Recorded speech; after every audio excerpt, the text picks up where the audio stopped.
और SD auto solution. Training के लिए आप इस तरह से हमारा चार्ट बना हुआ है ट्रेनिंग का, और हमारे दिए गए नंबर पे आप कांटेक्ट कर सकते हैं।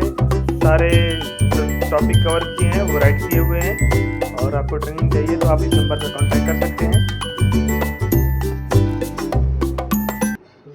ये रिट्ज का मीटर हमारे यहाँ आया था रिपेयर करने के लिए, डीजल वाला। ये मीटर है ना पूरी तरह ना डेड है, तो आज हम इसको रिपेयर करके आपको बताएंगे। और ये रिपेयर करने से पहले की कंडीशन है, अभी रिपेयर करने के बाद हम आपको बताएंगे।